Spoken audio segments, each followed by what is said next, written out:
falar uma coisa, tem uma coisa que eu vi, você falando do seu avô, né? Ele é realmente essa grande influência sua? Como é que é essa relação?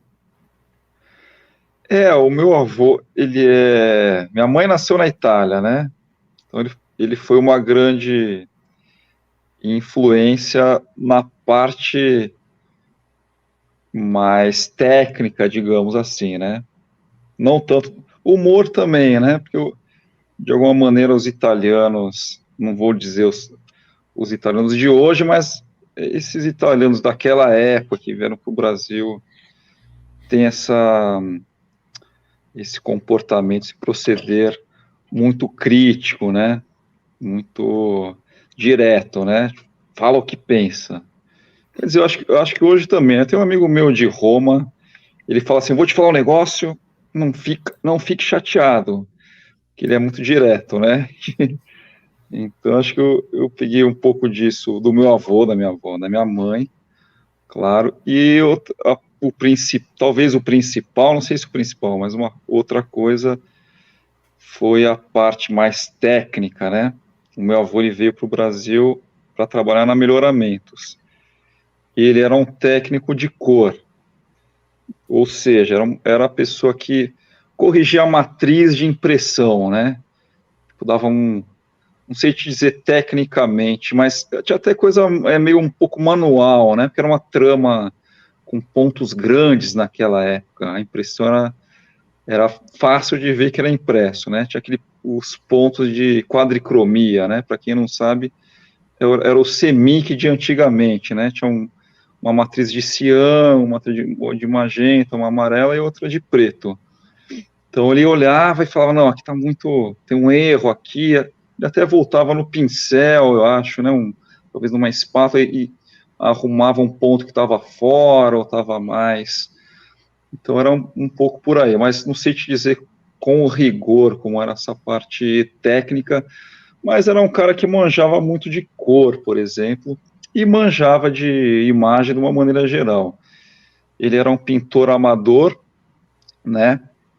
Fez várias telas na vida dele, e claro, ele tinha muita, assim, digamos, de quando ele chegou até os últimos dias dele, ele foi muito para um apuro mais fotográfico, né? Então ele pegava a imagem de foto e reproduzia, que era o que eu respeitava, mas não era o que eu mais admirava, porque ele pegou uma época que ele pintava no cavalete, né?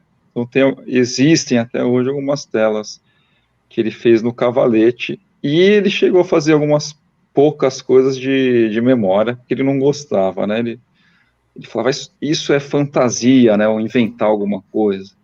Então, no rigor italiano dele, assim, ele minimizava isso e não gostava das coisas feitas de memória ou de cabeça, assim, né? Ele gostava de ou olhar ou usar foto, que era interessante, mas eu não fui muito para esse lado, né, de observação, e tentava fazer de cabeça.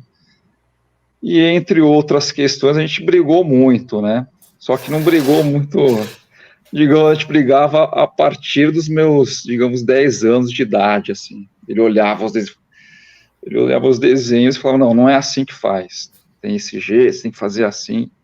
E eu não gostava, né? Porque eu venho de uma educação mais de esquerda, mais Paulo Freire, mais uma coisa que para você entender, você passa pela experiência da compreensão, não do decorar, né?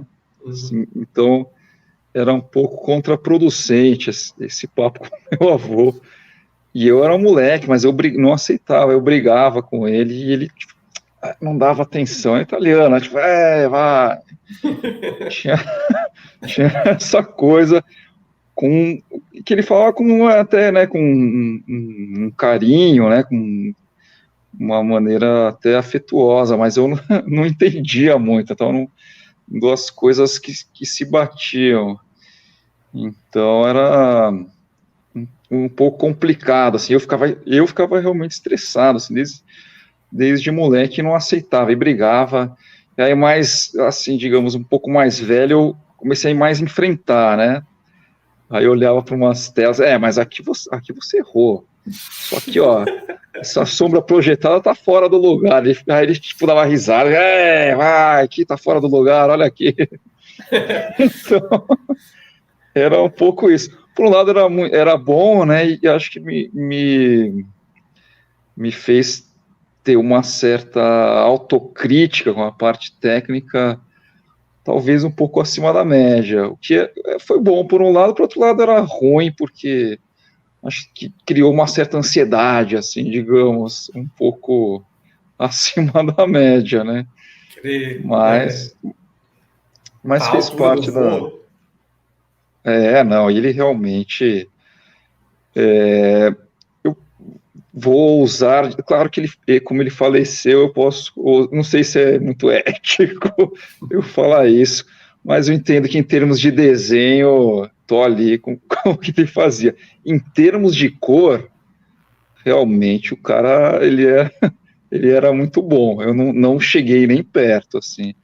E hoje eu estou pesquisando mais cor e admito que eu fico apanhando, mas talvez seja esse rigor que fica no meu subconsciente, falou, você pode ir mais longe. Então, um pouco por aí. Ô, Fábio, Paulo, desculpa, mas olha só, olhando para o seu desenho, eu olhei seu Instagram bastante, tá?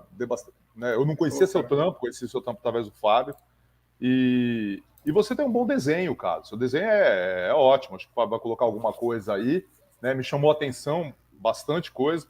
E você parece que acabou caindo na questão de trabalhar com a arte de uma forma, não vou falar acidental, mas não sei, eu vi alguma coisa sua no Instagram. Fala para mim, como começou isso virar o trabalho? Né? Já sempre foi? Você começou a desenhar muito cedo, você falou, aos 10 anos, você já estava discutindo com o avô, né, sobre o desenho. Como começou essa história sua com o desenho e como começou a história sua com o trabalho também? Exatamente. Ela foi acidental, digamos, de uma maneira que não teve um grande planejamento, né?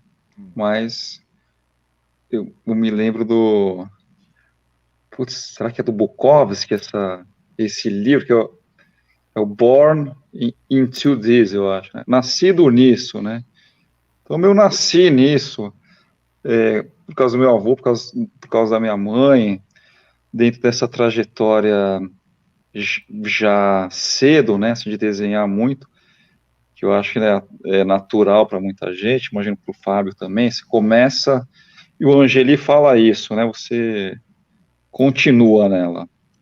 Então, foi um pouco isso, e até hoje, né, eu que eu digo, porque às vezes você pensa em fazer outras coisas, mas você vê que tudo que você fizer depois de onde, assim, para mim, depois de onde eu estou hoje, tem que caminhar bastante.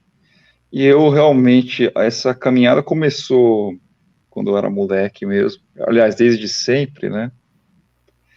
E aí eu fiquei nela. E aí, coisas que eu aprendo hoje, parece ter um sofrimento, não vou dizer um sofrimento, mas esse processo do aprendizado que você passa pelo aprendizado em si, né, que tem dificuldades, às vezes me parece um pouco estranho comparado a artes, porque esse sofrimento, ele começa nessa época justamente com meu avô, até antes, né, de tentar desenhar e não conseguir, e ficar puto, desde criança, né, eu até muito mais nessa época do que mais recentemente, né, de não conseguir fazer e ficar insatisfeito e desapontado, eu ficava desapontado comigo.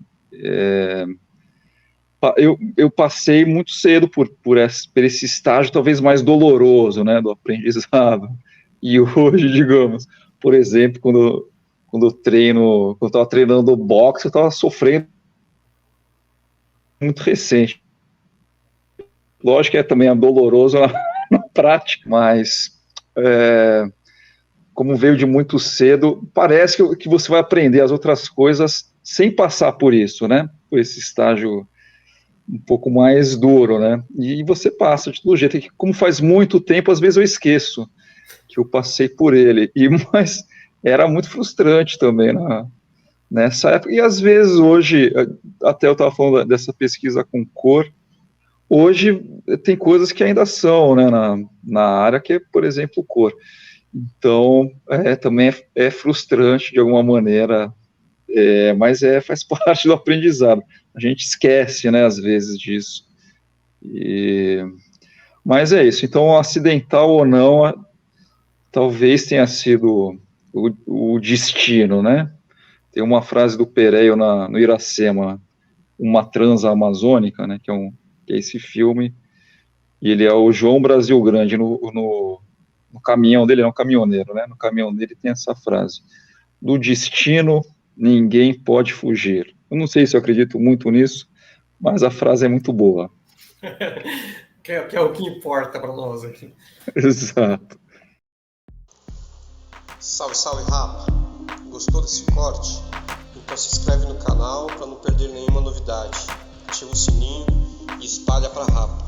Assim você ajuda o canal a manter esse espaço para trocar ideias sobre grafite, arte e cultura de rua. É nóis!